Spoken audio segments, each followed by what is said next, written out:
Office क्यों नहीं छोड़ देती, या फिर घर के लिए कोई नौकरानी रख ले। कैसी बात कर रही है माँ, जानती तो है ना अभी इनके ऊपर कितना लोन है। थोड़ा ही सही मदद कर देती हूँ तो अच्छा लगता है, और अभी उनको मेरे पैसे की जरूरत भी तो है। सुधा चंदर को बचपन से प्यार करती थी। एक ही मोहल्ले में खेल कूद कर बड़े हुए दोनों। जहाँ सुधा संपन्न परिवार से थी तो वहीं चंदर का परिवार आर्थिक परेशानियों से जूझता ही रहा। लेकिन सुधा की जिद के आगे किसी की नहीं चली। सुधा, कल ऑफिस जल्दी जाना है और 2 दिन के लिए गुजरात ऑफिस के काम से भी जाना होगा। अरे कैसी बात कर रहा है बेटा, बहू को अगले महीने बच्चा होने वाला है, इस वक्त तो उसके साथ रहे। अरे कोई बात नहीं ना माँ, उनको जरूरी काम होगा, वरना मेरा चंदर ऐसे वक्त में मुझे छोड़कर कभी नहीं जाता। चंदर सुबह घर से निकलता तो आधी रात को घर में घुसता, वो भी शराब के नशे में। चंदर की माँ उसे खूब समझाती। अरे माँ, देख रही हो ना कितना कर्जा है सर पर, काम करना पड़ता है, दिन रात काम नहीं करूँगा तो घर कैसे चलेगा। अरे लेकिन बहू को भी तो देख लिया कर, इस हालत में भी घर का बाहर का सारा काम करती है। चंदर तो जैसे माँ की बात सुनकर भी अनसुना कर देता है। ऑफिस के बाद चंदर का फोन माँ के पास आता है। माँ, वो ऑफिस के काम से आज रात के लिए पास के शहर के ऑफिस जाना पड़ रहा है, कल सुबह आ जाऊंगा। सुधा रात को कमरे में सो रही होती है कि उसके पेट में दर्द होता है। सुधा चंदर को वीडियो कॉल करती है। इनको फोन कर लो, शायद कुछ आराम मिले। लेकिन 10 बार फोन करने पर भी वो सुधा का फोन नहीं उठाता। ऑफिस के काम से गए हैं, हो सकता है बिजी हो। कितनी मेहनत कर रहे हैं हम लोगों के लिए। सुधा सो तो जाती है, लेकिन अकेले उसे कमरे में डर लगता है। अगले रोज चंदर घर आता है, जहाँ सुधा ऑफिस जाने के लिए तैयार हो रही थी। तुम आज भी ऑफिस जाओगे? कल रात भर तो ड्यूटी की है, थक जाओगे, छुट्टी ले लो ना। अरे नहीं नहीं, कैसी बात कर रही हो, ये तो पॉसिबल ही नहीं है।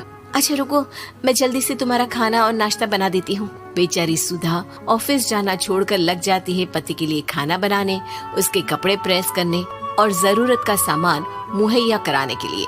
हो सके तो रात की ड्यूटी मत लिया करो ना, मुझे बहुत डर लगता है। अरे यार क्या है, तुम तो ऐसे बिहेव कर रही हो कि तुम ही अकेली हो जिसे बच्चा होने वाला है। इतने लोगों के पति जो काम के सिलसिले में बाहर होते हैं, उनका क्या।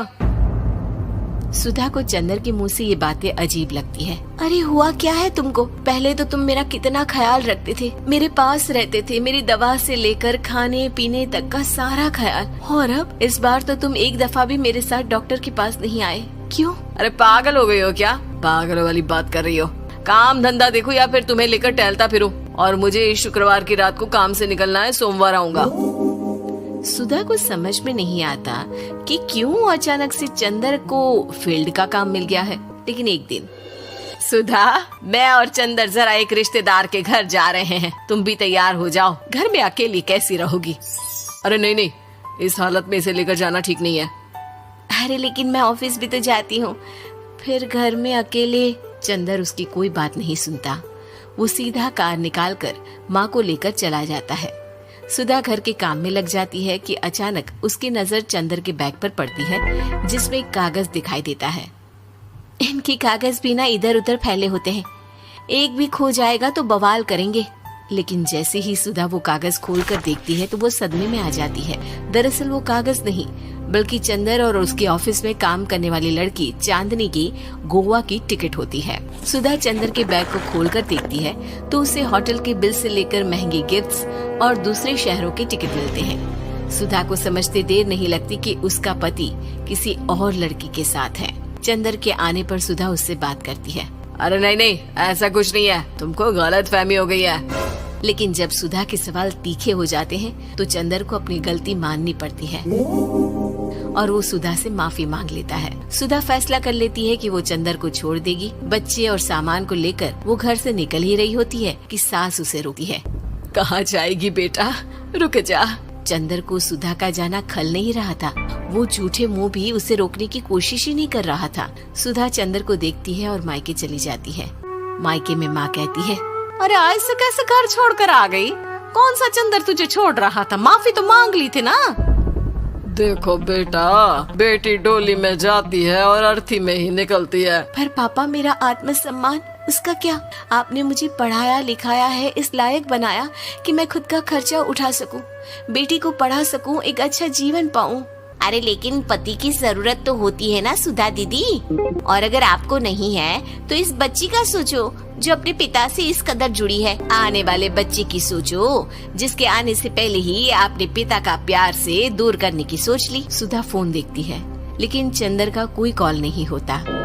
वो समझ नहीं पाती कि अपने आत्म सम्मान के बारे में सोचे या बच्चों के बारे में। मम्मी, हम नाना नानी के घर से दादी और पापा के पास कब जाएंगे? नहीं जाएंगे बेटा, अब यहीं रहेंगे। नहीं मम्मी, मैं पापा के पास जाऊंगी। मुझे दादी के साथ रहना है। और मेरे साथ? हाँ, आपके साथ भी तो, सबके साथ माँ। देखो सुधा दीदी, आपके सर पर पिता का साया होना जरूरी होता है। अपने घमंड के लिए पिता और बेटी को अलग मत करो। सुधा अब सामान उठाकर अपने ससुराल जाने लगती है, लेकिन मन में सवाल रह जाता है कि जिसे दुनिया घमंड समझ रही है वो उसका आत्मसम्मान था। चंदन ने माफी जरूर मांग ली, लेकिन कभी ये एहसास नहीं दिलाया कि वो सिर्फ